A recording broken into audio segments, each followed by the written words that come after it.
E ficou um certo suspense, né? Eu particularmente, de 3 anos que eu tenho na região, é muito frequente o ataque por cães, né?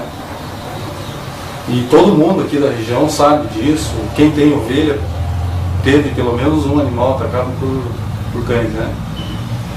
O que espantou a população foi uma relação que eles fizeram, né, com aquele animal que atacou no México ano passado, que é o chupa-cabras, né? Só que das lesões que eu encontrei nesses animais, sugere mais o ataque por cães e não se deve fazer uma relação com esse animal, né? Que biologicamente não existe uma definição para ele, né? E para a simples identificação de um predador conhecido, as flagrantes contradições entre os próprios peritos acabavam denunciando a natureza desconhecida do atacante. E, infelizmente, afirmar com toda certeza qual é o tipo de predador que tenha causado isso, a gente não chegou à conclusão. Foi tirado fotos, foi encaminhado ao zoológico para que especialistas analisassem as fotos, né? Inclusive vieram até aqui, foram analisadas algumas pegadas, né? Mas infelizmente não chegou a nenhuma conclusão.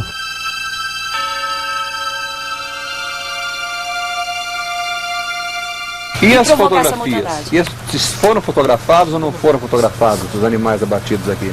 Foram fotografados. E como é que a gente pode ter acesso a essas fotos? Você tem que perguntar à proprietária.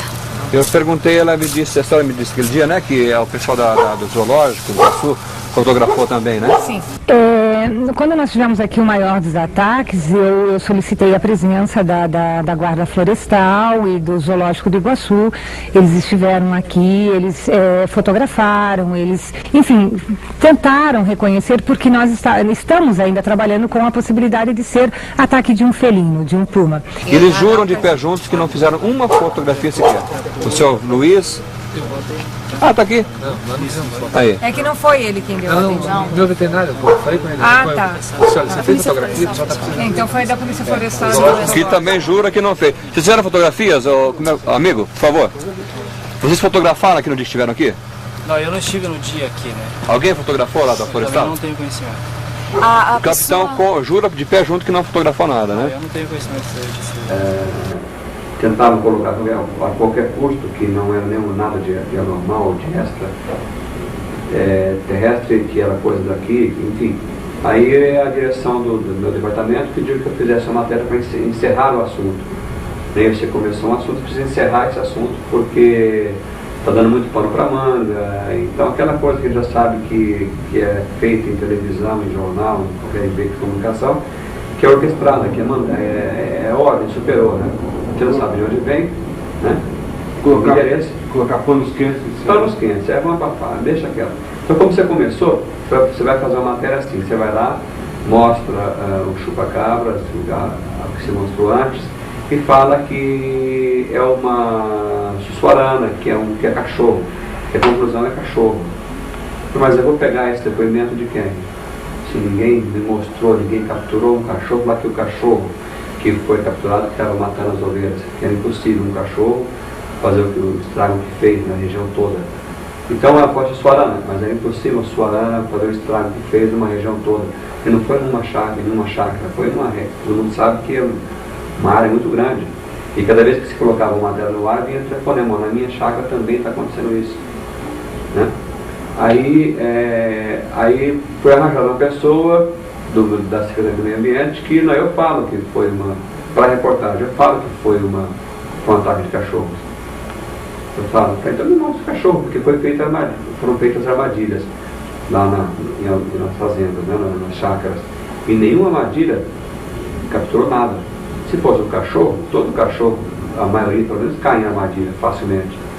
Se a comida dele está ali, se a ovelha está ali, colocou-se um mundo de ovelha perto dele, uma armadilha e ovelha lá dentro. Pô, o cachorro não é tão inteligente assim, não, eu não vou entrar lá não, que vai ser uma armadilha para me capturar e mostrar na televisão, poxa, absurdo, né? Então não pegaram nada, nunca em armadilha, nem cachorro, nem suarana, nem nada, né? Moradores da região também estavam perplexos com as características incomuns de ataque do predador. Eu dei falta pelos bichos pela manhã e saí procurá-los aqui na região. Encontrei eles aqui em cima, aqui, questão de 200 metros da minha propriedade aqui, mas encontrei eles já bastante machucados, né? A fêmea, que inclusive estava prenha, apresentava um corte simétrico na cabeça, em forma de um quadrado, que retirou todo o couro dela, né? E a ausência das 2 orelhas.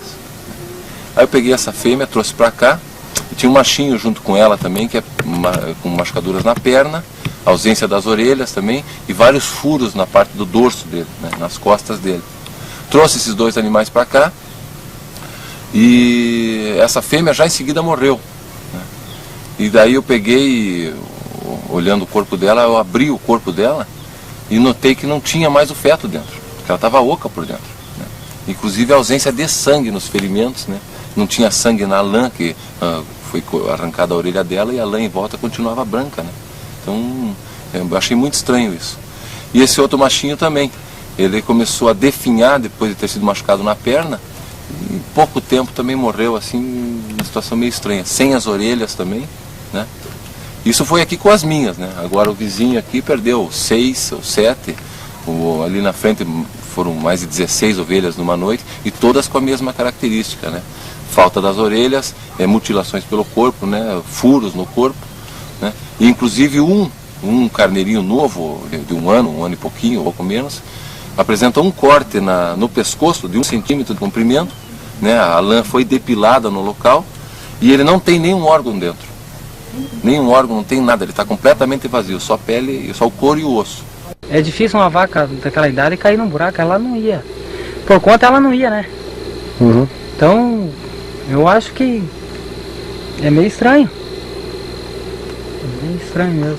Ela não ia lá, à toa não ia não. E outra, um buraco daquele lá, ela via, né? Por mais que estava meio sujo, mas... A vaca tá caída no barro ali. Uma vaca já bem de idade, né? Então acho que é estranho também isso. Ela não ia cair. E vocês acham que ela... Porque aqui não tem nenhum buraco, né, nesse caso? Não. Tá, e como é que você acha que ela caiu? Ela tava no lodo ali, né? Tava no lodo. Sei lá, né, rapaz, isso aí... Banhado também não é muito ali pra ela ficar daquele jeito, né? Então... Como é que ela tava? Ela tava deitada ali, no barro, caída ali. Tem machucado? Só da perna ali. Uhum. Só na perna que tem um machucado. E você acha que esse machucado é suficiente para ela ficar desse jeito? Ah, não, né? Outras chácaras vizinhas também perdiam seus animais de forma similar. E o que mais chamava a atenção dos proprietários era a falta de orelhas e de sangue nas vítimas. Eu vim de manhã para dar comida, eu sempre venho de manhã e trato os cavalos, depois trato as galinhas, né? E cheguei ali, a galinha, espichada com as pernas pro ar, falei, que essa galinha tá morta, um bicho pegou ela. E não tinha marca, assim, nada, você vê, tá tudo fechado com tela aqui, só se pulou, mas não tinha marca nem em cima, nos plásticos, não tinha nada, e não fizeram barulho nenhum. Uhum. E quando eu cheguei ali, encontrei a galinha ali, deitada ali com aquela cabeça tudo virada, tudo quieta. Aqui na cabeça, assim, como se tivesse quebrado, sabe, moído, assim, pisado e estraçalhado a cabeça, por dentro, o crânio, né? Aqui, assim, né, bem perto do ouvidinho dela, que assim, tinha um buraco, mais ou menos o tamanho de uma unha, assim, mas não era o ouvido, é aqui pra trás, que assim, mais ou menos. Tá assim, meio depenado, que assim. E no ânus dela não tinha, era um buraco, mais ou menos desse tamanho, quase o tamanho de um ovo. Que daí, depois eu abri ela, pela coxa e pelo peito, ela não tinha nada, só tinha o ovo, que ela tava botando, né? Então o ovo ficou entalado no buraco, acho que não conseguiu tirar. Uhum. E quando eu abri ela só tinha a moela, que fica mais pra baixo, que tava assim meio mais... Ah, tinha o fígado, tava tudo estraçalhado, dilacerado, assim, o fígado. E o coração que fica aqui bem na ponta do peito, né? Grudado ali. Mas no resto não tinha mais nada dentro. Tava limpinho. Ela não tinha nenhum outro corte, né? Só esse... E na asa, nessa parte da asa, que por dentro eu te via que tinha marca de mordida. Assim, como se fosse duas mordidas, assim, 2 dentes, assim. Mas o resto ela tava inteira. Inteirinha. Nunca tive. Já vi bicho, galinha morta, cansado de ver bicho, cachorro pegar a galinha, mas aí você vê a galinha sem metade do corpo. Já esse dia morreu uma cachorro aí dentro, aí pegou uma galinha aqui, mas aí tinha assim, a metade do peito, assim, e a coxa não tinha comido. A gente via que era cachorro e tava tudo, Os óculos dela dentro tá tudo normal. E a égua?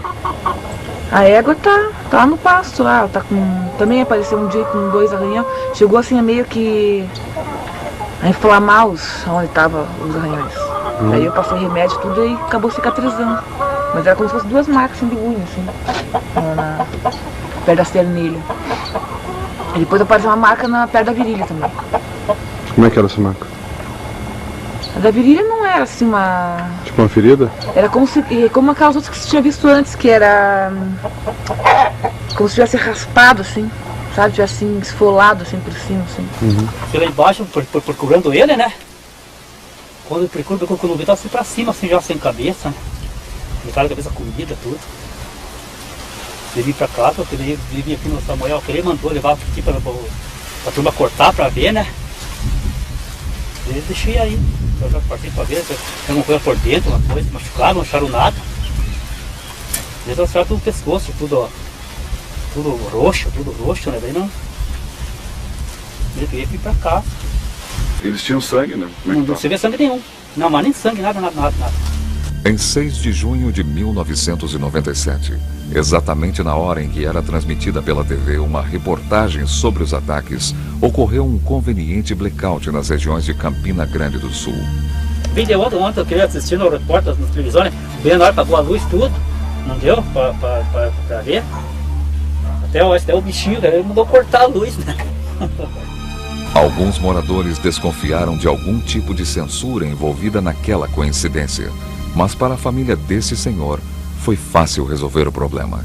É o senhor que tem bateria na televisão? Tem, o senhor conseguiu assistir a O senhor viu? Eu liguei, viu ele passar lá. Foram os únicos da região que viram, então. Quando voltou, na hora que começou a propaganda, cortaram a luz. Exatamente. Daí a pouquinho voltou. Bem a hora que voltou, tinha acabado de acabar. Acabou de acabar o jornal. O telejornalismo da rede de televisão CNT, responsável pela reportagem exibida, no dia seguinte repudiou o blackout ocorrido, atribuindo-o publicamente à censura de informação por parte de autoridades envolvidas. Foi a matéria para o ar, recebemos um telefonema na cidade, dizendo que a prefeitura, através da secretaria, mandou desligar a luz, cortar a luz da cidade, energia elétrica da cidade, na hora do jornal. Então, quando começou o jornal, cortar a energia elétrica da cidade. Na hora que acabou a matéria que eu fiz, a matéria das ovelhas, dos chupacabras, e tomou, a energia voltou, né? Então esse é o lado que nos preocupou muito. Nós ficamos sabendo depois, mais tarde ficamos sabendo quais eram os interesses de que a população não tivesse acesso a essa informação, né? Por quê? Porque os casos eram muitos na região, e é aquela história que a gente não sabe por trás ainda, alguns detalhes que talvez então vocês sabem mais que eu, né, Carlos? A Globo até então não estava falando aqui no Paraná, ela foi totalmente omissa no Paraná. Mas como todo mundo estava falando, era para não passar essa ideia essa coisa, né, de, bom, está totalmente omissa porque tem culpa no cartório, como realmente eu acho que tinha. Aí ela colocou uma matéria bem fajuta, uma matéria bem superficial mesmo, uma materinha meia boca mesmo, né? E depois colocou um Você Decide sobre chupacabras, que é uma brincadeira, né? Que funcionou mais para poder tentar ridicularizar uma situação, né? E botar aquilo a nível de gozação mesmo, né? Ou de coisas como mula sem cabeça, ou sem pererê, coisas nesse nível, né? Para tentar desmistificar ou tentar passar uma imagem bem ruim, né, da coisa. E a gente sabe também com que intenção que se faz isso. A gente que está no meio de comunicação sabe quando a emissora quer ridicularizar uma coisa que existe, para não se falar mais no assunto e para que as pessoas não acreditem. A princípio, se você fala, não, eu vi um disco voador, qual é a primeira reação do povo de modo geral? Louco. Para você não existe, você está variando. Quer dizer, o leigo, porque ele é dirigido a isso, ele é conduzido a fazer isso. Então, a matéria foi um chupacabra. Então, se as empresas começam a mostrar que isso é uma coisa ridícula, que é uma coisa que não se deve fazer, que isso é besteira, que isso não existe, então, se você falar, não, um chupacabra, um animal estranho, para junto com um chupacabra para comer as ovelhas. Aí, pô, você está louco, você está viajando, você está vendo cabelo em ovo, aquele tipo de coisa, né? Então, passe justamente com essa intenção. Então, para mim, ficou a grande questão. Os ataques pararam, de repente. Não é que nós não paramos de divulgar, que nós não fomos mais atrás. Eu fui atrás, não pela televisão, fui atrás particularmente, tentar ver alguma coisa. Mas os ataques paravam de uma hora para outra. Como se fosse assim, isso na minha maneira pessoal de entender, como se fosse assim, bom, aqui sujou. Vamos para outro canto, que onde se fala menos, porque foi todo mundo em cima. Foi todo mundo para tentar descobrir. O pessoal, os estudiosos, os ufólogos, alguns jornalistas, mas foram em cima para saber o que é. Poxa, vamos chegar até o fim. E não era difícil chegar até o fim. A despeito da vulgarização e ridicularização do fenômeno em programas populares de televisão que intencionalmente ou não serviam à desinformação, o predador desconhecido prosseguia indiferente no seu insaciável curso.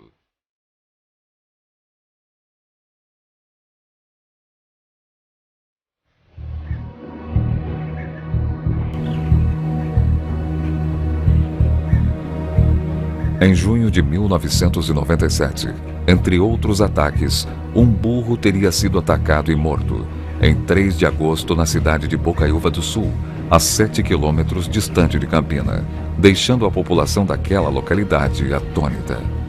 Ontem de tarde eu tratei ele lá, estava bom, e agora amanheceu morto ali, né? Chamaram, avisaram o senhor? Hein? Avisaram o senhor? Não, vieram avisar hoje de manhã que estava morto. Né? Uhum. E o que o senhor acha que matou ele? Ah, eu vou saber agora que... O senhor acha que tem alguma ligação com as galinhas que o senhor perdeu?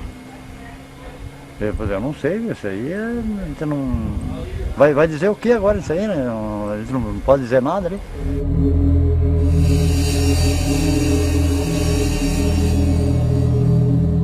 O senhor Nilson Caron trabalha na companhia de saneamento daquela região. Quando vinha para o trabalho em sua motocicleta em 1º de agosto de 1997, deparou-se com um estranho animal. Estava passando, foi sexta-noite, né? Que eu estava descendo para ir trabalhar. Estava descendo para ir trabalhar e quando que eu cheguei aqui, né? Eu dei de cara com ele, né? Ele atravessou, ele saiu dali, no caso, ele veio daqui, né? Certo. Ele atravessou a cerca aqui e atravessou aqui. Certo. Daí saiu pelo mato, né? Essa região aqui, exatamente. Tá. Visualmente, olhando ele assim, é um canguru. A parte de trás dele é mais alta, sabe? A parte da frente é mais baixa e a parte de trás mais alta. Como se ele tivesse assim meio abaixado? Eu acho que de pé, no caso, de pé ele seria um canguru, né? O olho bem vermelho, né? Olho bem vermelho. Né? Mais ou menos que assim, nessa altura mesmo. Se ele ficasse de pé? 1 metro, mais ou menos. 1 metro e pouco. A chácara mencionada por Nilson perdeu aproximadamente 40 gansos em 4 ataques. O número de testemunhas aumentava a cada dia. Em uma chácara vizinha encontramos uma testemunha que não quis ser identificada. Neste sítio, ele presenciou uma caçada sendo realizada por moradores na região. Ao se aproximar da cena, munido de espingarda e lanterna, avistou surpreso a criatura. Apontou a arma em sua direção, mas ao contemplar seus olhos, vermelhos e luminosos, descreveu ter sentido um arrepio na espinha, que o impediu de atirar. Sua descrição era similar ao mesmo ser avistado por inúmeras testemunhas em Porto Rico.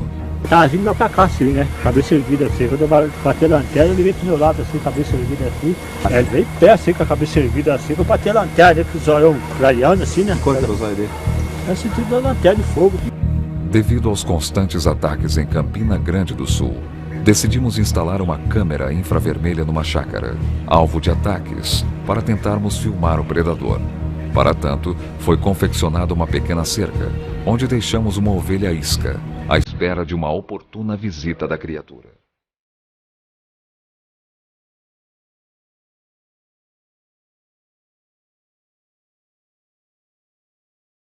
Seguindo uma estranha rota de deslocamento, os ataques foram se estendendo a 4 Barras, cidade vizinha a Campina Grande do Sul. Lá encontramos outras 2 chácaras que perderam inúmeros animais. Aqui em 4 Barras, na chácara do meu sogro, ocorreram 3 ataques. Os ataques foram próximos do horário de recolher os carneiros. Entre carneiros, ovelhas e filhotes, foram perdidos 24 animais. Os veterinários da Emater, que estiveram aqui presentes verificando o ocorrido, ou não comentaram o caso, ou disseram que se tratava de ataques de cães selvagens. Mas o fato curioso em relação a esses ataques foi que não havia nenhum dano extra no animal, a não ser 2 perfurações no pescoço ou na perna, sendo que uma perfuração era mais profunda que a outra, e nos ferimentos, ausência total de sangue. Alguns animais sobreviveram ao ataque. Desses animais, não havia cicatrização nas feridas e eles acabaram morrendo até 2 semanas após os ataques. A doutora-chefe do Rio de Janeiro, na Filha do Colorado, a Jo, ela disse que ela recebeu vários telefonemas lá pedindo para que não tocasse esse assunto, para não mexer nesse assunto, que é uma besteira. Que a gente já sabia do assunto no México, por exemplo, que isso é uma bobagem, é uma bobagem. Só que a imagem do chupacabras morto ali chocou muitas pessoas. Né? Foi uma imagem muito forte, com presas, enfim, uma imagem bem forte. E que no dia seguinte, a nível de população, sim, todo mundo queria saber.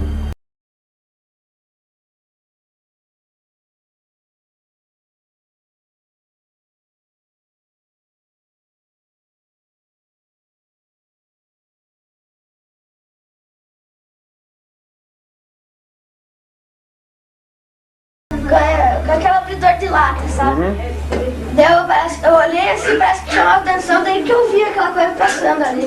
Bem rápido. Ela veio baixo assim já, daí ela veio, daí subiu reto pra cima, do lado da laranjeira. Tá, ela mudou de cor ou não mudou? Bateu essa hora que bateu, daí ficou vermelho. Eu tava no meu quarto fazendo a lição, aí ele chegou lá e me chamou, né? Aí eu não acreditei, assim, no começo. Daí eu vi que ele tava com o olho cheio de lágrimas. Aí eu vim ver. Tava pegando fogo ainda no chão, na hora que eu vi. Aonde? Mostra pra nós. Tava aqui em cima, onde tinha fogo. Essa parte. Que cor que era esse fogo? O fogo era bem azulado e só na extremidade era meio vermelho. Eu imaginei que se fosse um meteoro, meteorito, alguma coisa, tinha parado, né? Ia cair, ia parar. Daí, não sei, eu não pensei em nada. Eu pensei, quem sabe não é uma nave espacial, alguma coisa desse tipo. Ele subiu, caiu um pedacinho pegando fogo pra lá.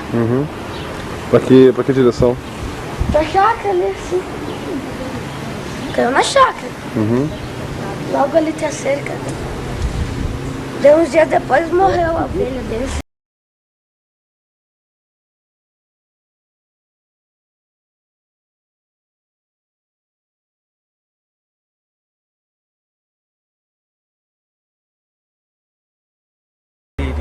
O barulho deles, e o cachorro tava aqui em roda, né? Aí a mulher gritou, levanta que tá, o bicho tá atacando os gansos na represa. Daí eu desci, né? Aqueles que tava bem escuro, né? Mas não dava pra divulgar o que tava lá dentro daquela represa lá, né? Daí eu fui descendo devagar. Aí cheguei naquela moita verde lá, eu vi que não, parece que não era nada. E ele estava doido, tudo, ele, né? Que é 50 e pouco. Aí eu peguei e voltei, dei uma pedrada numa parede que tem ali, fez que barulhão, né? Quietou. Aí eu voltei, peguei uma faroleta e voltei lá. E já vi que tinha 3 mortos no meio da represa. E tava um mais pra lá, que hoje até acabou ele matar, o doutor mandou acabar de matar ele. E daí eu retirei aquele lá e vim pra dentro, já era 5 horas, né? Não achei vestígio nenhum de nada que atacou ele lá, e só aquele tipo, né? Então era bom vocês verem como é que eles atacou o ganso, né? Atacou por frente, né? Na cidade de Mandaguari, 33 quilômetros a leste de Maringá, encontramos mais um caso, onde 3 ovelhas foram vítimas do predador. Foi de madrugada, assim, no meio da noite. Foi no meio da noite, porque à tarde meu cunhado veio e tratou deles, né? Toda tarde ele vem. Depois, quando foi no outro dia, ele veio a tratar, daí já teve a surpresa. Chegou aí e já tava... O que ele encontrou? Aquele horror, né? E elas tudo machucadas e tudo triste. Essas duas, né? Agora a outra eles acharam lá embaixo. Na água? Que acho que ela foi correr, né? Aí tava com as 2 orelhas. Coisa mais horrível. Ninguém, isso é uma coisa incrível, viu? Porque os cachorros já atacou ali, mas não arrancou nada. E era assim, pequenininho, né? Se fosse um caso de comer, ele tinha comido, né? Certo. E era um cachorro assim bem grande, que a gente viu o cachorro. Só que ele só mordeu. Ah, já houve um ataque por um cachorro, mas foi Já. diferente dessa vez. O que o cachorro fez assim diferente? Ele mordeu em vários lugares. Tá. Mas arrancar assim, nunca. Em nosso retorno a Curitiba, descobrimos mais uma fazenda, em Cambira, que teve há poucos dias vários charrotes vitimados pela criatura. À maneira precisa e cirúrgica do predador, eles foram encontrados sem as orelhas. Segundo o proprietário, várias cabeças, inclusive de outras fazendas, haviam sido atacadas também. Quantas cabeças o senhor tem? Ali? No total. 350. 350? 350 cabeças. 20 foram atacados? 20 foram atacados. E isso nas orelhas? Nas orelhas e os bezerros, eles mataram 5 bezerros. 5 bezerros? 5 bezerros. Na orelha também atacaram? Atacaram, e mataram? Come a orelha, primeiro eles comem a orelha, depois eles matam o bezerro. Em uma chácara que já havíamos visitado antes em Bocaiúva, ocorreu um novo ataque. Desta feita, todos os gansos que restaram do primeiro ataque haviam perecido da mesma forma misteriosa. Todos apresentavam um orifício no peito e marcas de 3 garras nas costas. Decidimos trazer a câmera infravermelha para lá e, com a ajuda do morador Carlos Meisner, instalamos uma armadilha confeccionada com grades de ferro. Vários moradores interessados em nos auxiliar localizaram um monte de fezes que coletamos e enviamos a um laboratório para a análise. O resultado demonstrou a presença de sangue, ascaris e de alguns protozoários de vida livre. Próximo ao local das fezes, encontramos o que parecia ser um ninho, onde um animal possivelmente descansara por algumas horas. Teria a criatura descansado aqui, enquanto aquecia as patas em buracos cavados, deixando ali as marcas de suas 3 garras. O local era estratégico, permitindo ao predador visualização da região. Em Curitiba, procuramos uma veterinária, que providenciou uma necrópsia em um dos gansos de Apucarana. Apesar de passados 4 dias de sua morte, a anormalidade que chamou-nos a atenção foi a falta de odor característico de decomposição. Os fatos que me chamaram a atenção na época, que até hoje eu fico lembrando, principalmente o estado de conservação dos animais, né, mortos já há alguns dias, 3, 4 dias. Não havia nenhuma presença de cheiro, não havia nenhum tipo de inseto, né? A curiosidade dele atacar normalmente mais as fêmeas do que machos, né? O fato dele procurar nas fêmeas que estavam prenhes, ele tirava, sei lá, não se achava o feto, né? O proprietário dizia, não, essa ovelha estava prenha, essa vaca estava prenha, quer dizer, ele tirava normalmente por um único orifício também, isso foi uma coisa que a gente viu, né? Ele tirava o feto e não se achava em local nenhum por perto do animal, nenhum resquício desse feto. Outra coisa curiosa é que nenhum desses animais possuía sangue. Até, talvez, essa ideia se associe ao fato de não haver cheiro, não haver mosca, não haver... Até os urubus mesmo demoravam um pouco para atacar, para devorar essas carcaças, né? Outro fato curioso que a gente encontrava é que sempre no local do ataque, sempre havia água por perto. Ele procurava arrastar os animais para perto da água, não sei porquê. E parece que ele selecionava sempre mais as fêmeas, né? O tipo de lesão também característico, normalmente, como se ele tivesse 3 longas garras, agarrasse de um lado para segurar o animal e daí, com a boca, ou não sei com o que, ele provocava aquele orifício, normalmente do mesmo tamanho, no mesmo lugar, próximo ao estômago, ao coração, e por ali ele retirava o sangue, porque esses animais não continham sangue, e muitas vezes, dependendo do animal, da espécie do animal, ele retirava o útero, né? É assim que eu mais lembro. E outra coisa característica também nas lesões que eu vi, ao redor do orifício da lesão, é como se houvesse havido uma queimadura, como se a saliva desse animal contivesse uma espécie de ácido que queimasse aquela região e normalmente já no processo de cicatrização de uns 2 a 3 dias de uma região queimada. Não era aquele vermelho vivo que a gente vê em queimaduras normais, né? Já como se já tivesse havido um processo de cicatrização nisso aí. Isso, todos os animais que eu vi, eu encontrei essa característica da lesão, né?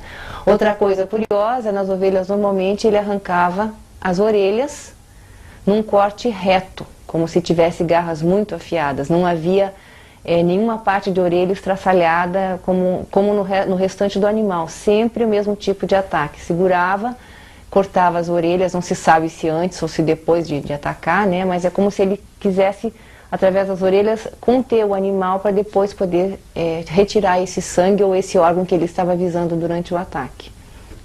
As ovelhas que nós coletamos sangue, nós encontramos um quadro de hemorragia, uma anemia aguda, né? Muito intensa, provocada por hemorragia aguda, né?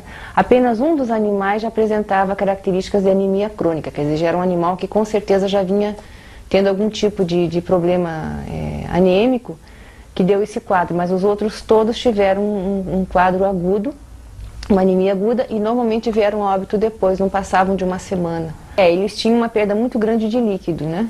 Então, disso aí também adivinha a morte do animal depois, porque eles, na realidade, teriam que ter sofrido uma transfusão sanguínea para que pudessem recuperar a volemia, né? E todos esses animais que foi possível fazer a coleta, dos que estavam vivos na época, eles apresentaram esse quadro, com exceção de um, que já, com certeza, já era um animal que já tinha algum tipo de problema antes, né? Então, e não se achava, perto na região onde eles foram atacados, não se via sangue. Não havia sangue no chão, nem na estribaria. Onde fosse que a gente fosse procurar, não achava, né? Então, o que leva a concluir que esse animal se alimenta de sangue, se alimentava de sangue, né? E também justifica o que nós encontramos em vários animais, que eram aqueles orifícios como se fosse causado por morcego, que a gente sabe que não é, até pelo tipo de lesão ao redor e tal, né? Mas sempre aquele orifício, procurando sempre a região da jugular do animal, né? Então atacava, segurava no rosto, nas orelhas e depois atacava o pescoço. Isso nos animais de porte maior, né? E já nas aves, normalmente na região do coração, do estômago, por ali. Sempre rompendo toda a carcaça, quer dizer, as garras eram tão longas que passavam toda a carcaça do animal, né? Então aquela lesão característica funda que a gente encontrava, né? Pouquíssimo sangue para o tamanho do animal não se encontrava. Inclusive eu fiz a necrópsia de um animal que já estava morto há 3 dias, já havia sido enterrado, foi desenterrado, ficou 2 dias numa geladeira de isopor, e ele estava intacto, não tinha nenhum tipo de odor, né, como se tivesse sido abatido há meia hora, mais ou menos, nem isso, né? Só que realmente também não encontrei sangue em órgão nenhum, né? Havia aquela parte, aquele tecido todo foi retirado a nível de mais ou menos coração, né? Ele tacou na parte do externo, mas não havia uma gota de sangue, não foi encontrado sangue. Nem a outra coisa curiosa também que pode ver os animais, os que ele abandonou dentro da água. Normalmente o animal dentro da água ele tende a se deteriorar mais rápido, e isso não acontecia, levava um processo até além do normal, para um animal poder ser uma carcaça exposta ao sol, à chuva e à própria água do riacho, de onde ele puxasse.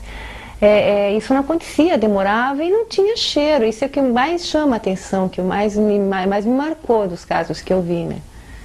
E a gente encontrava assim um pouco de lã espalhada, mas também não muito assim que justificasse. E o cachorro, um animal que ataque, ele vai dilacerando, ele vai deixando rastro, e não havia isso. Sem contar, né, as pegadas que nós encontramos também bem diferentes da pegada de cão ou mesmo dos grandes felinos, né? Então eu nunca vi nada que eu possa dizer, é tal animal, né? Realmente é uma coisa diferente do que eu já tenho visto e lido, inclusive, né? Então é um fato diferente, realmente. Durante nossas investigações, conhecemos uma família em Campina Grande do Sul que estaria avistando objetos voadores não identificados. No dia 11 de julho, fomos convidados a participar de uma vigília e por 2 dias consecutivos filmamos um desses objetos.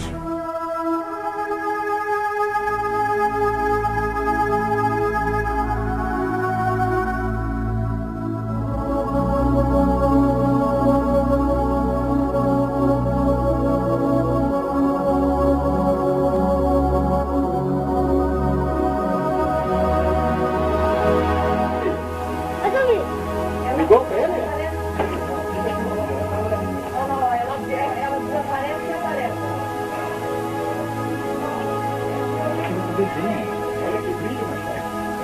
Tô vendo, tô filmando. Viu, mano? Diz pra ele sair fora de casa lá. Sai daí! Não vai sair, velho! Eu guardo duas luzes aqui, ó. Pelo amor de Deus,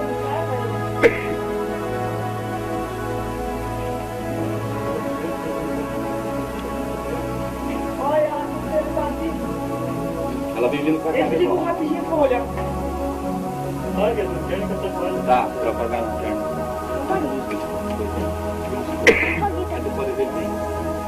Cara, ela tá voltando. Ele um pouco pra esquerda. Pegou? Pegou? Ó. Tá vendo minha câmera? Eu tô vendo aqui, vem aqui que vai fazer bem isso. Tá pousando. Tá descendo. Vem aqui que vai fazer. Então o que é lá, gente? Onde que tá? Não, roseira. Não é a roseira, é a verdadeira. Vem cá, seu Paulo, vem cá. Paulo, vem fazer fotografia aqui, Paulo. Chega mais, você vê. Olha lá, a luz que ela jogou em mim foi desse jeito. Ele saiu já, não dá pra tirar foto mais. Dá, vamos lá. Dá, Machado. Olha lá, Machado. Pode entregar ele ainda. Ele tá indo pra esquerda agora. Ele vai aparecer de novo, tá indo pra esquerda. Tá aumentando. Ele tava na frente de umas árvores, por que não tava vendo direito? Tô, lógico. Tá andando, tá andando. Tô pegando o movimento dele. Nossa, beleza? Olha que bonita a luz. Forte dele. Não, mas aqui dá uma luz bem clara. Olha aqui, amarelando. Que lindo, né? Ah, eu daria, não sei.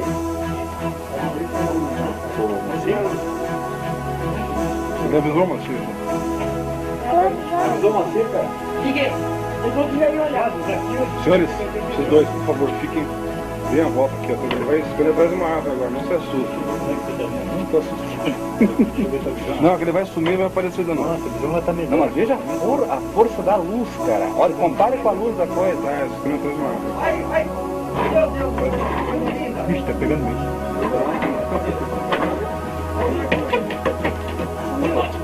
Não, o meu não. Fechado aqui. Olha lá. Olha que luz. Mais luz. Forte. Bate forte. Espera que tá atrás da árvore. Atrás da árvore. Olha lá, ele tá indo pro outro lado. A esquerda bem rápido agora. Olha que rapidez. É o que agora ela vai embora. É no mesmo lugar do antes. Mesmo lugar de ontem. A experiência sempre nos confirma mundialmente a intimidade que algumas corporações militares e agências de informação têm com o fenômeno UFO e criaturas anômalas. E no mês seguinte, no rastro do predador, quando nos dirigíamos a Bocaiúva, encontramos um caminhão do exército que retornava vazio a Curitiba, levando-nos a concluir que soldados deveriam ter ficado na cidade. Mais tarde, quando realizávamos uma vigília, nós nos deparamos com uma estranha movimentação de veículos, anormal para o fluxo daquela cidade. Então, quem seriam aqueles forasteiros? E o que estariam fazendo no meio da noite, agitados na região dos ataques do predador?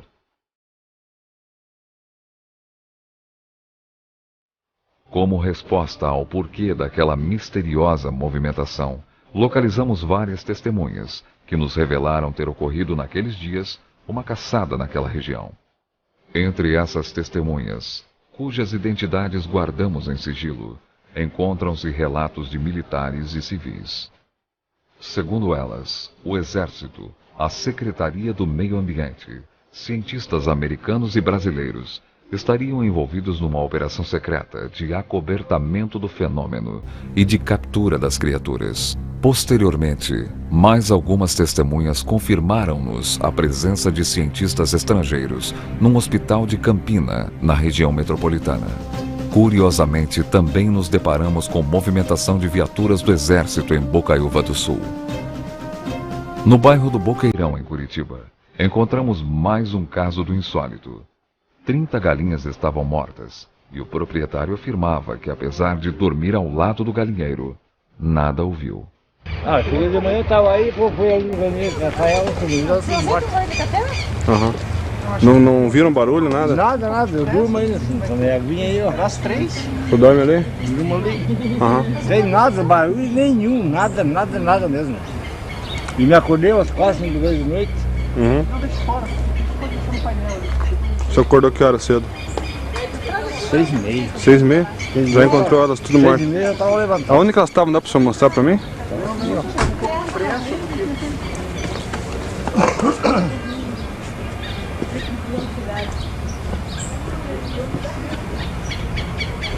Aqui, ó. Estão aqui dentro do galinheiro. Aí, ó. Ela dormiu tudo aí, ó. Uhum. Eu durmo ali, ó, com a minha aguinha ali, ó. Não escutei barulho nenhum, não escutei nada.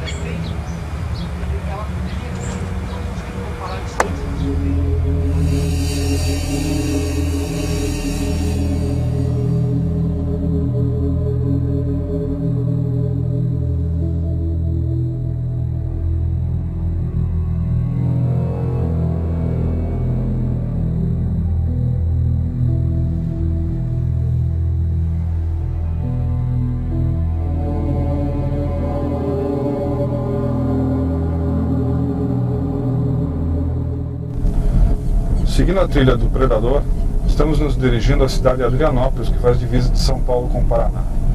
Lá nós encontramos 2 cães que foram vítimas do intruso esporádico agressivo.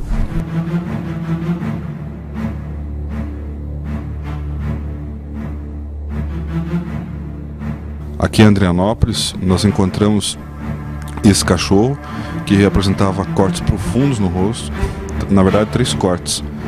Um na parte do rosto mesmo, um no lábio inferior e um perto do lábio superior. Essa cachorra apresentava os sinais das vítimas que nós encontramos desse predador desconhecido em outras cidades. Percebam que ela tem feridas no pescoço e no focinho, muito parecido com as vacas que nós já encontramos, alguns charrotes e ovelhas. Essa marca no pescoço é uma marca bem típica das vítimas desse predador do chupacabras. Percebam esse corte profundo, demonstrando as garras afiadas do predador.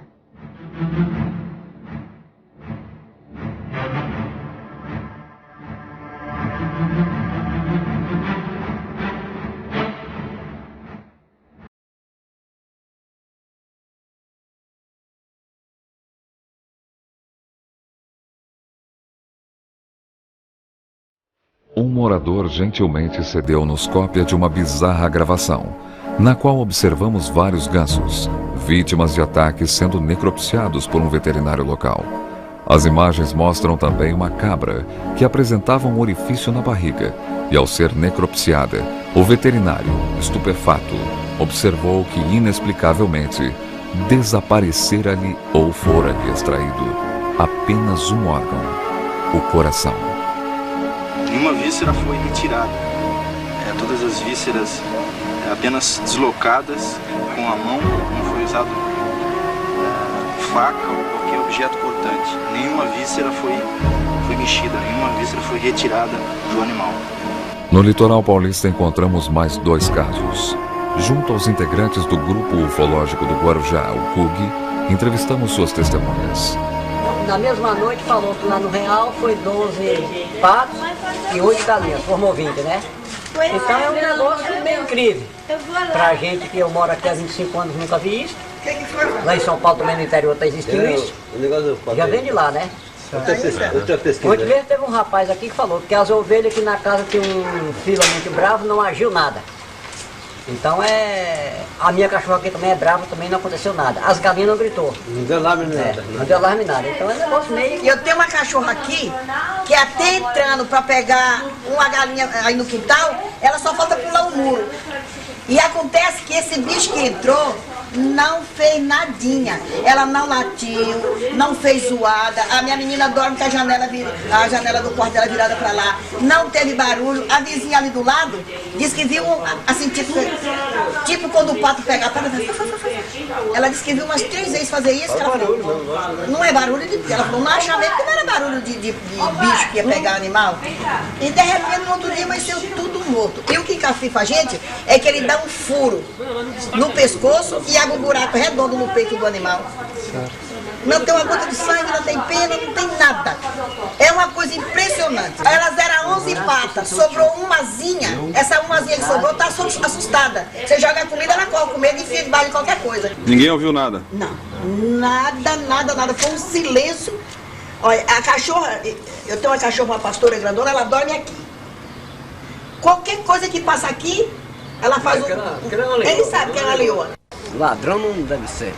Se fosse ladrão, levava tudo embora. Cachorro também pegava e estacionava tudo. Mas só tudo.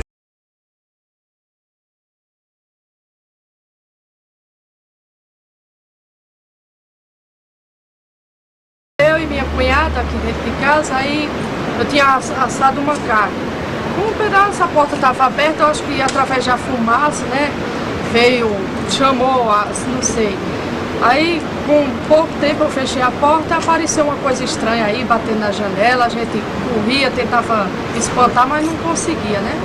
Aí, depois subiu para cima da casa, tentava entrar, não sei, quanto mais a gente mexia para espantar, mas ele queria vir, né? Aí eu e minha cunhada corremos, não tinha mais nem o que fazer. Um sufoco. Ele fazia algum tipo de barulho? Fazia um ronco feio. Algum ronco com algum animal que você já tenha visto em algum filme, algum documentário? Não, nunca vi.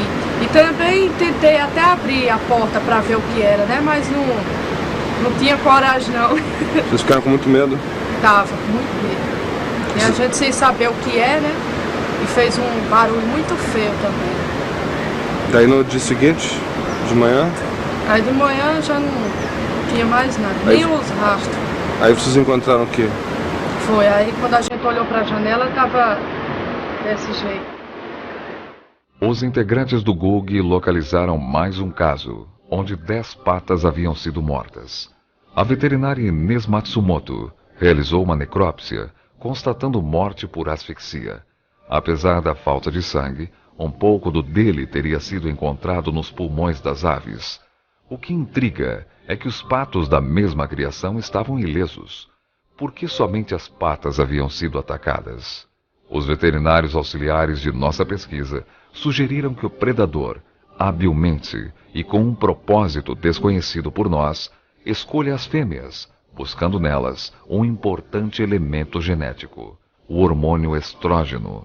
Então, comecei a necropsiar a partir desses animais, primeiramente observando as lesões externas, que eram praticamente minúsculas.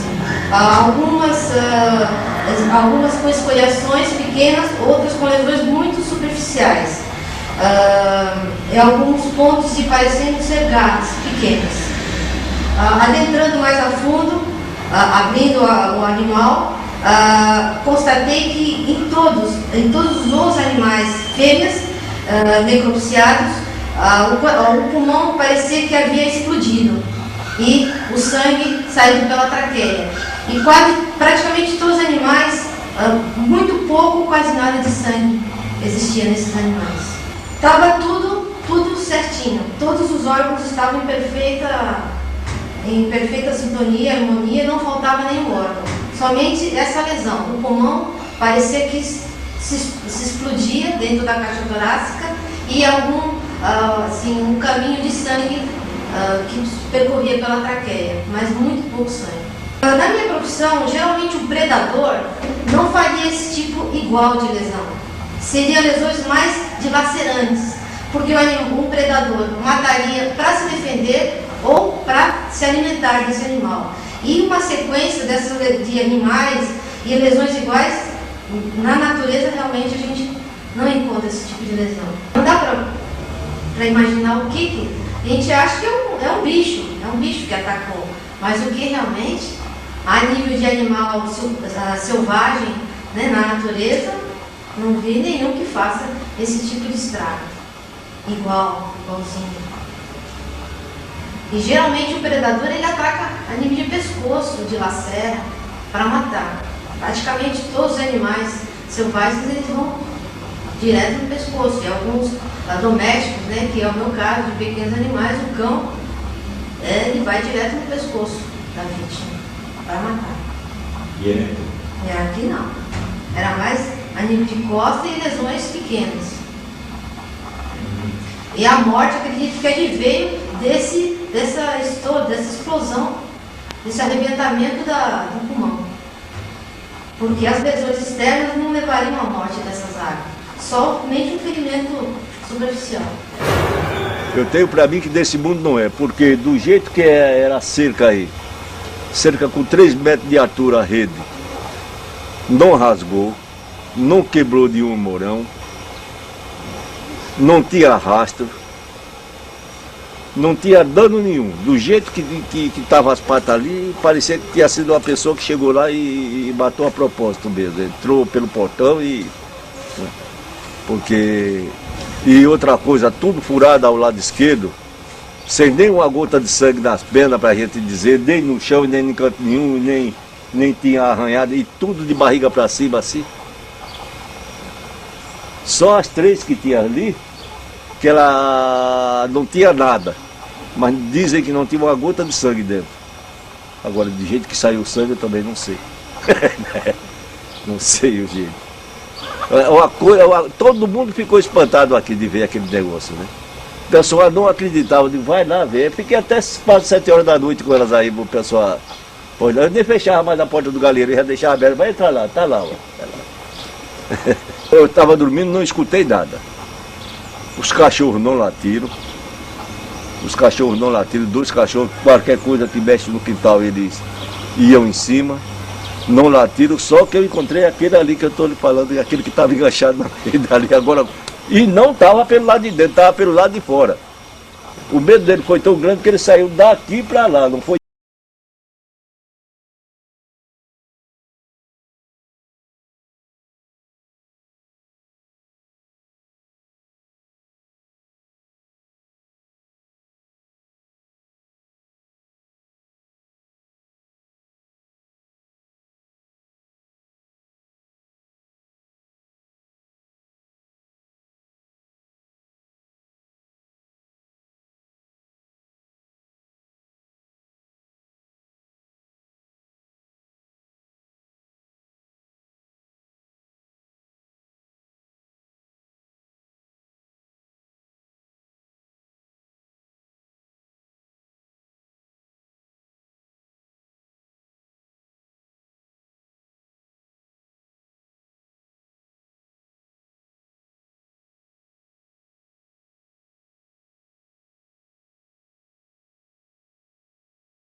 Uma gata com uma estranha ferida. Uma das proprietárias achou uma das orelhas arrancadas pelo predador. Aqui o veterinário demonstra-nos possivelmente como o predador agia em seus ataques. De volta à chácara, onde havíamos filmado o OVNI anteriormente, agora encontramos várias galinhas atacadas, que apresentavam cicatrizes em seu peito. Muitas estavam mortas. Os caseiros acrescentaram que haviam visto uma estranha luz nas imediações. Não, só apareceu aqui assim, nós estávamos ali debaixo das árvores, o que nós estávamos fazendo ali? Arrumando o carro. Acho que arrumando o carro ali. De repente eu levantei assim e falei, uma luz aqui. Aí, nesse rumo aqui. Mas como é que era essa luz, você lembra? Um foco só assim, parecendo que um avião, uma coisa, vindo um foco assim, sabe? Mas só que era bem aqui pertinho aqui. A hora que eu falei, uma luz.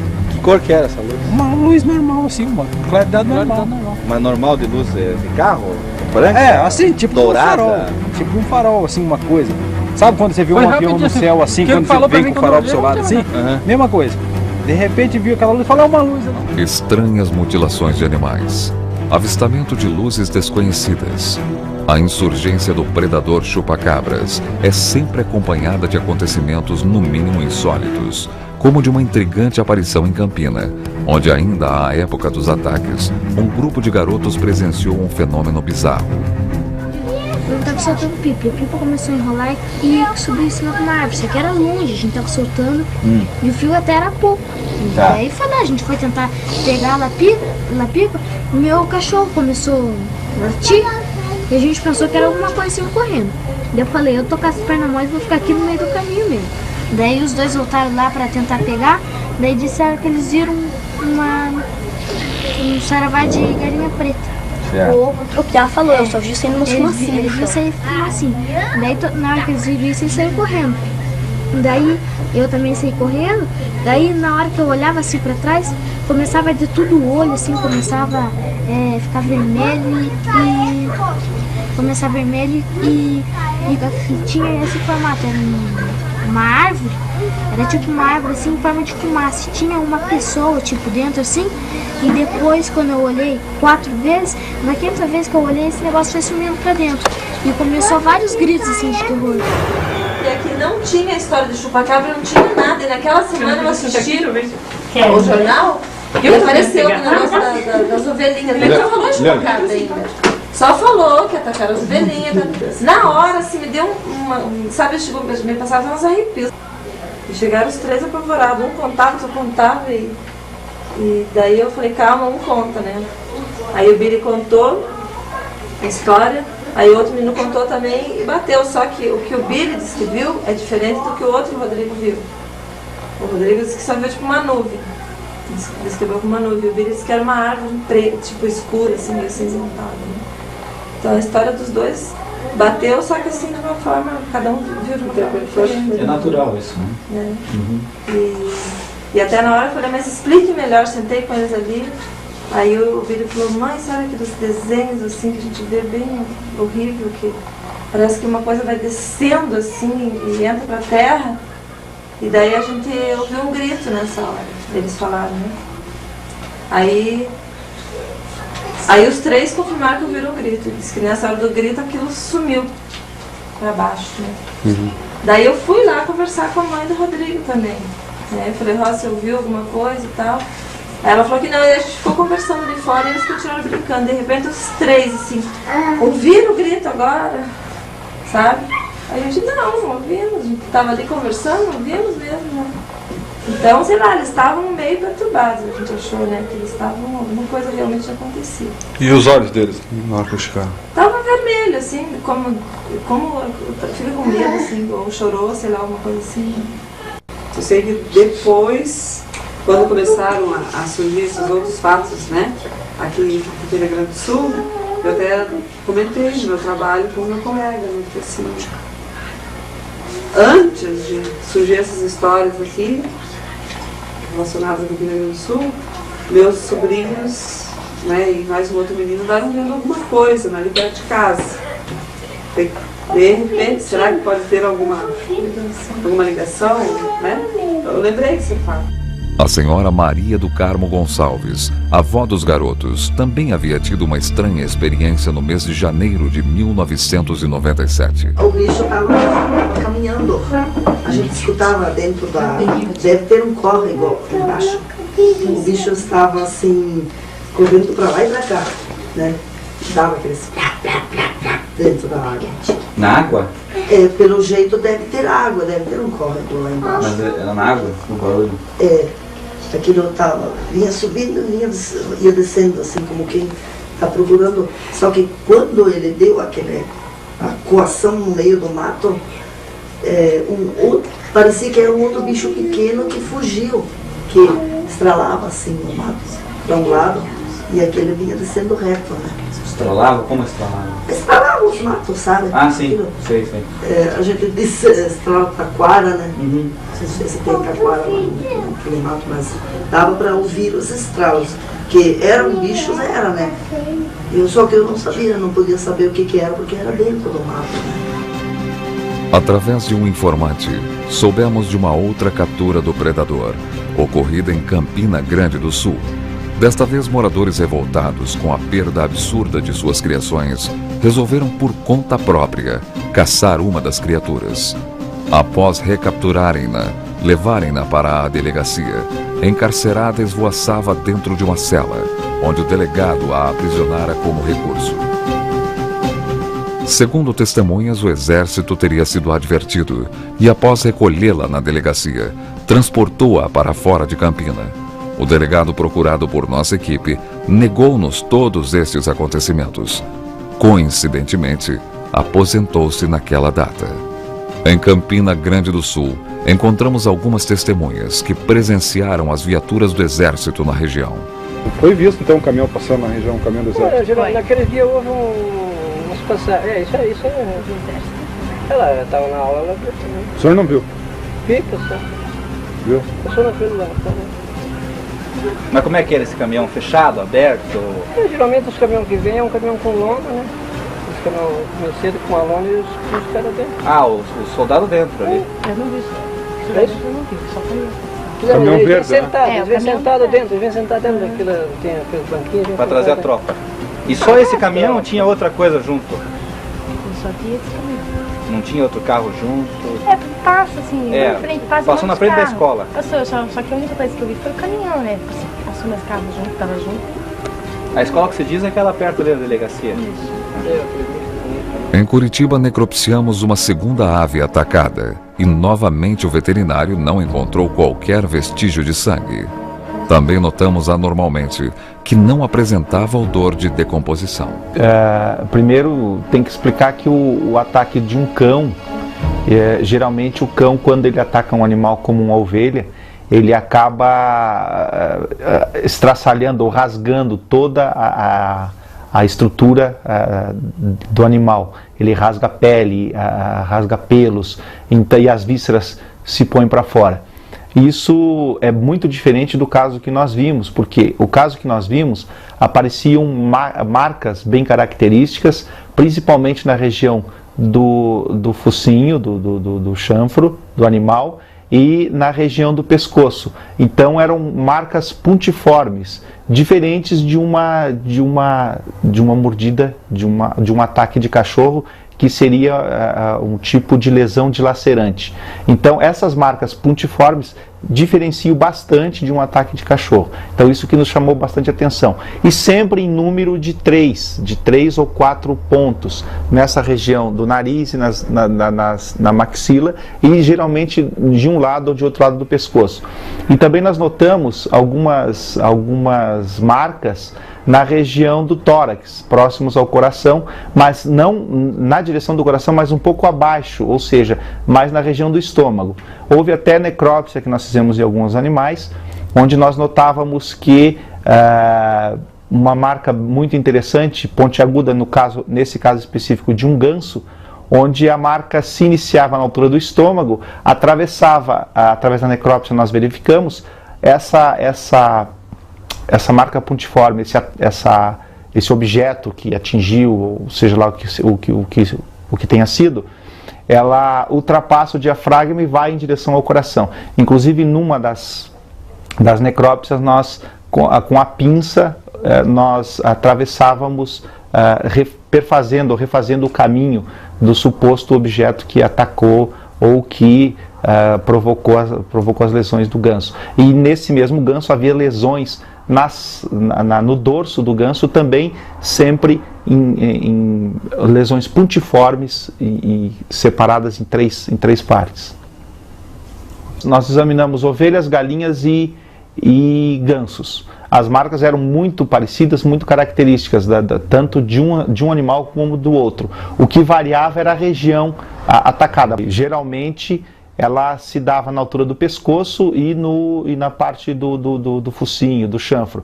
Já nas galinhas e nos gansos, era na parte do dorsal, na parte das costas, e alguns na parte abdominal, né? Então nunca sendo no pescoço, porque aí é o que nós não conseguimos determinar o porquê disto, né? Um cachorro normalmente ele ataca onde? Bom, o cachorro ele ataca aonde a boca do cachorro chegar antes. Então, se a galinha pular para cima e o cachorro pegá-la de baixo para cima, ele vai atacar na parte abdominal. Se ele pegar de cima para baixo, ele vai atacá-la de cima para baixo no dorso, né? E raramente no pescoço, porque a galinha está fugindo, ou o ganso está fugindo do cachorro. Quando ele está perseguindo, ele pula sobre e aí ele já estraçalha. Uma mordida de um cachorro geralmente estraçalha quase que totalmente uma ave. E uma sussória, né? Você tem ideia? Acredito que pela forma da mordida também é dilacerante. Ou dilacerante seja, você quando a mandíbula se fecha, né, ela já arranca e rasga o tecido. Uma outra coisa, você notou sangue nesses animais? Bom, isso é uma coisa que chamou bastante atenção, porque nós notávamos a presença de sangue ao redor do animal.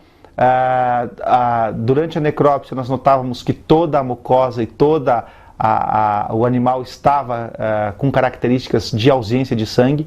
E uma coisa muito interessante é que nós vimos alguns animais já com dias, 2 ou 3 dias, ou às vezes 4 dias após terem sido atacados, e os animais estavam no ambiente, ou seja, no meio ambiente sem terem sido enterrados, e os animais não tinham nenhum tipo de cheiro, não exalavam nenhum tipo de cheiro. Normalmente com 6 horas, 8 horas, 12, 24 horas, é insuportável o cheiro de putrefação de um animal morto. Nesses casos, nós não víamos nem a presença de moscas e nem o cheiro desses animais. E então isso é uma coisa que nos chamou muito a atenção. Na opinião de vocês, o que é? Agora eu peguei. Bom, algo diferente de cachorro, algo diferente de felino. Essa é a minha opinião. E a sua? Na minha opinião, um tamanduá assassino, porque ele tem, ou um aspirador de pó sanguíneo, porque exatamente o tipo de lesão é como se você pegasse um aspirador de pó e aspirasse os órgãos, né? Porque teve muitos animais que simplesmente ficaram ocos, né? Saiu o que tinha dentro, saiu, né? Intestino, como se você pegasse e sugasse realmente. No dia 20 de agosto, recebemos um telefonema da chácara do Sr. Moacir Noé Taborda, afirmando que nossa armadilha tinha finalmente pego algo que inacreditavelmente conseguira livrar-se dela e escapar. Nossa esperança era que a câmera infravermelha instalada nas imediações tivesse conseguido registrar o bizarro predador. Fosse o que fosse, o que fora capturado pela armadilha de ferro era dotado de força descomunal. Arrebentou a armadilha preocupado em levar consigo a presa e demonstrando-nos uma inteligência perturbadora, soube ardilosamente desviar-se do foco de nossa câmera.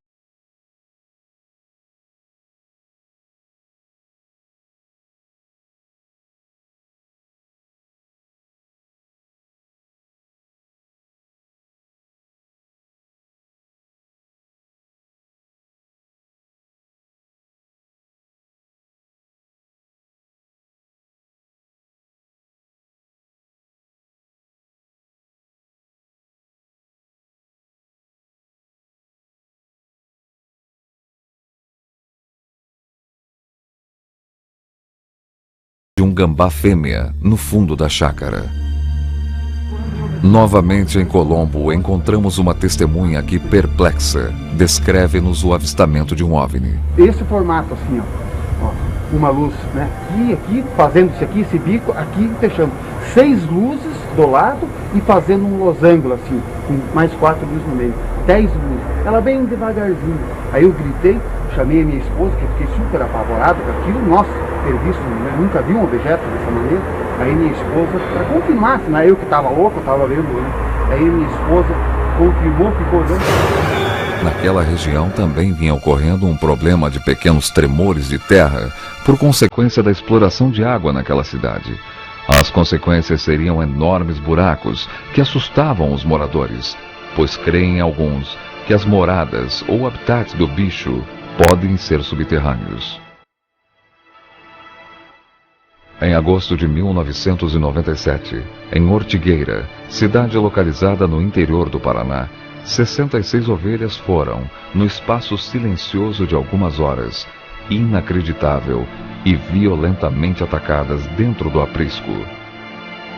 Além do estranho fato de seus corpos terem sido encontrados agrupados, inteligentemente selecionados em vários montes, não apresentavam sangue. Seus maxilares haviam sido extraídos. O veterinário que as analisou descreveu em seus corpos orifícios parecidos com os feitos por uma broca e a presença de uma gosma não identificada que grudava nas mãos. Testemunhas e peritos horrorizados declararam desconhecer na natureza o predador capaz de semelhante massacre. Além de, em seu parecer, ter matado pelo simples prazer de matar, ter demonstrado inteligência racional, ainda entrou e saiu do abrigo sem tê-lo forçado ou arrombado, e ali permaneceu, massacrando 66 ovelhas, sem ruído nenhum. 23 anos de veterinário, eu nunca vi isso numa noite, dentro de um recinto desse fechado, esse total de animais nesse estado que eles se encontram, realmente preocupante. 2 semanas depois, ocorreu outro ataque idêntico na cidade de Sertanópolis. 24 ovelhas foram mortas. Técnicos da Faculdade Estadual de Londrina estiveram no local, levaram algumas ovelhas para a análise e mandaram queimar o restante.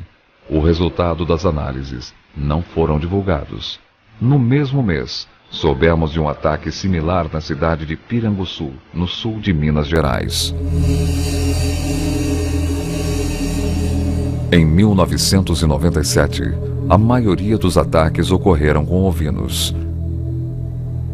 335 no total, sem deixar de lado também as cabras, mais de 200, e os gansos, perto de 140. Dos 40 ataques ocorridos no Paraná, 42,5% ocorreram no mês de julho.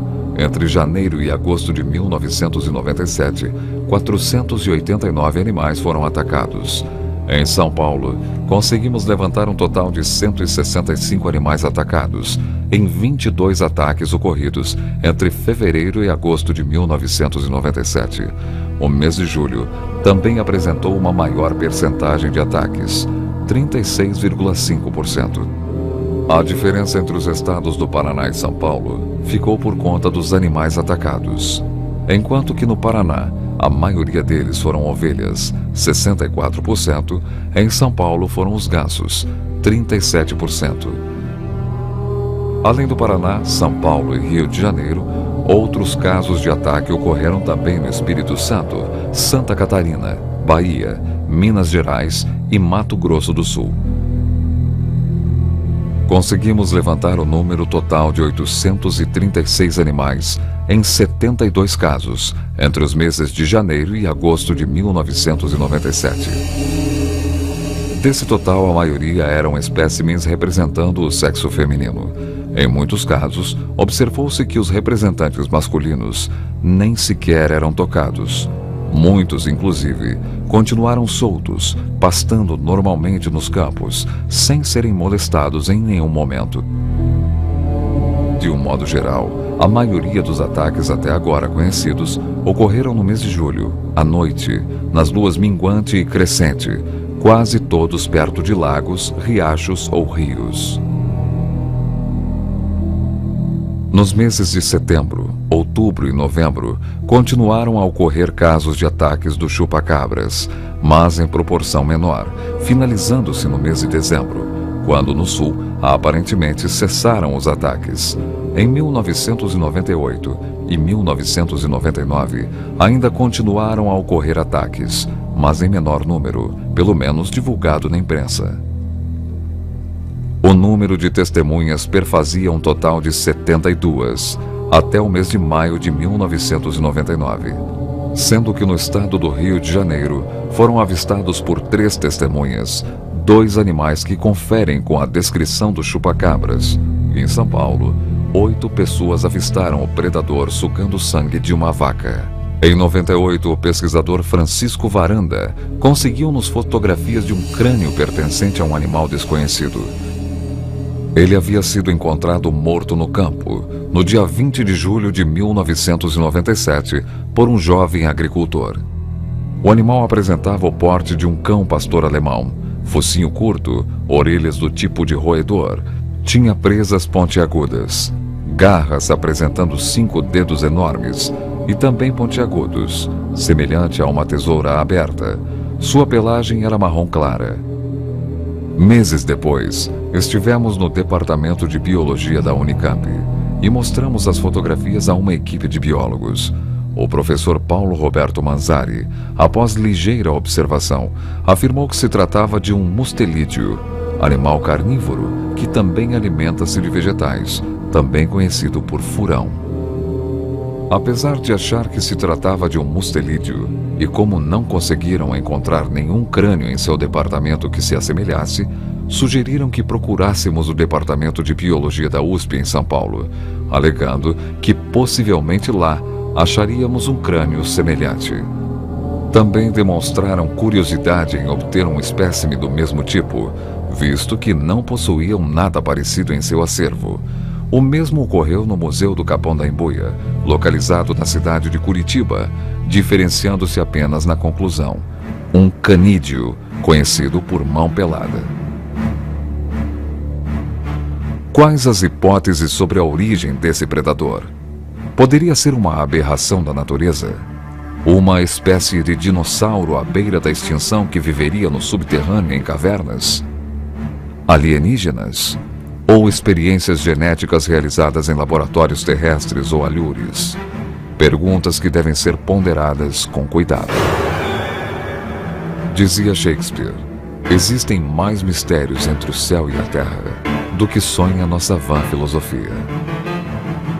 Em 1997, na cidade de Braganey, interior do Paraná, encontramos um fato curioso que deveria chamar a atenção da ciência. Trata-se de um filhote de gata que possivelmente nasceu do cruzamento com um lebrão. O fato da gata de Braganey apresentar fisicamente ser uma gata e uma lebre não espantaria geneticistas, que alegariam a aparência morfológica do seu fenótipo, consequência do meio em que vive. A presença do lebrão permitiu que a gata tivesse um filhote com a aparência de lebre. Isso poderia terminar aqui, não fosse o fato de que a gata era predominantemente vegetariana.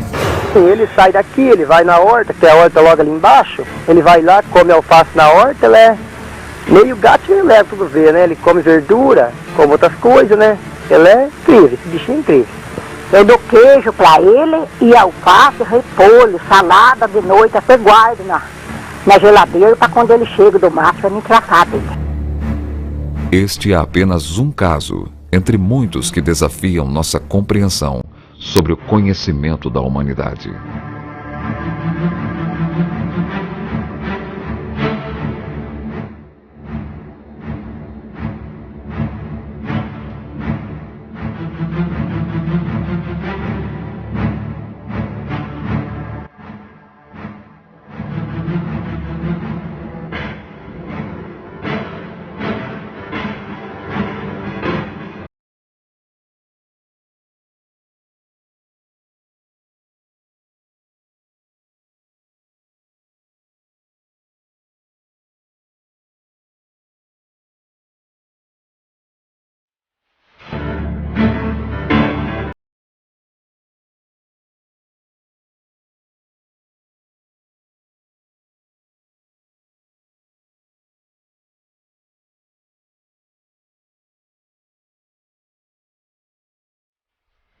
Milhares de animais mortos, centenas de testemunhas.